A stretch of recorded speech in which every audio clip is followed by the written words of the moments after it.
Madam, ഈശ്വരന്റെ മുമ്പിൽ അപേക്ഷിച്ചതുപോലെ MLA മുമ്പിലും ഞാൻ കരഞ്ഞ് അപേക്ഷിച്ചതാ എന്റെ മോനെ ഒന്ന് കണ്ടുപിടിച്ചു തരാൻ. ആരും എന്റെ കണ്ണുനീര് കാണുന്നില്ല. മാഡം, DVSP പിന്നെ വിളിച്ചിരുന്നോ? അന്വേഷണ പുരോഗതിയോ മറ്റോ അറിയിച്ചിരുന്നോ?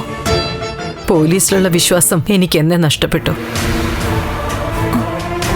ഞാൻ ചോദിക്കട്ടെ, ദേവിക എനിക്ക് വേണ്ടി ആത്മാർത്ഥമായിട്ട് ഇടപെട്ടിരുന്നോ? അതോ എന്നോടുള്ള പഴയ വൈരാഗ്യം മനസ്സിൽ വെച്ച് പോലീസിനോട് വിളിച്ചു പറഞ്ഞോ ഋഷിയെക്കുറിച്ച് അന്വേഷിക്കണ്ടെന്ന്? മാഡം ഇതെന്തൊക്കെയാ പറയുന്നേ?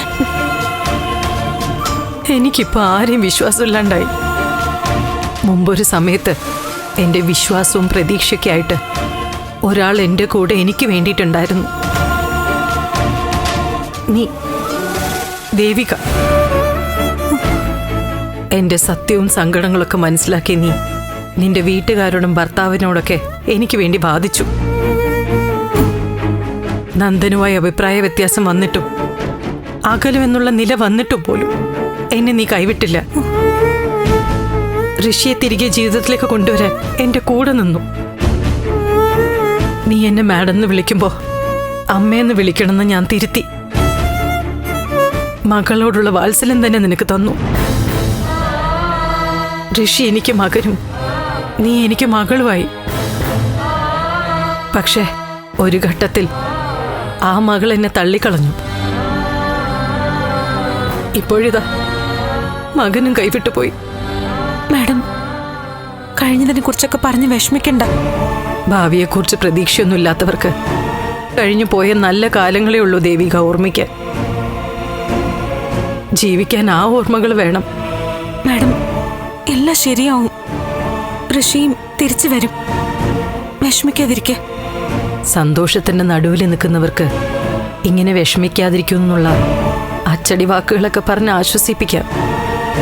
അത് പക്ഷെ ആശ്വാസമാവില്ല. സന്തോഷത്തിന്റെ നടുവിലോ? ഞാനാണോ സന്തോഷത്തിന്റെ നടുവിലാണെന്ന് മാഡം ഉദ്ദേശിച്ചത്? അതെ, നീ സന്തോഷത്തിന്റെ നടുവിൽ തന്നെയാ. അധികാരമുള്ള പദവി, സ്നേഹമുള്ള ഭർത്താവ്, ഭർത്താവിന്റെ വീട്ടുകാരുടെ അഭിമാനം. എന്താ നിനക്കൊരു സന്തോഷക്കുറവ്? മാഡത്തിനത് മനസ്സിലാവില്ല. നമ്മളെ തൊഴുത ദൈവത്തിനറിയാൻ കാര്യങ്ങൾ. ചോദിച്ചാ ദൈവം പറഞ്ഞു തരും. എന്താ ദേവിക, എന്താ പ്രശ്നം? ഒന്നുമില്ല മാഡം, അത് വിട്ടേക്ക്. പിന്നെ ഋഷിയുടെ കാര്യം മാഡം വിശ്വസിച്ചാലും ശരി, വിശ്വസിച്ചില്ലെങ്കിലും ശരി, 100% ആത്മാർത്ഥമായിട്ടാ ഞാനിതിൽ ഇടപെട്ടത്. അവൻ എൻ്റെ സഹോദരനാ, എന്റെ മണ്ഡലത്തിലെ വ്യക്തിയാ.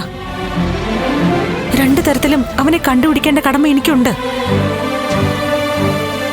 ഞാനിന്ന് വീണ്ടും വിളിക്കുന്നുണ്ട് ആ DVSPയെ.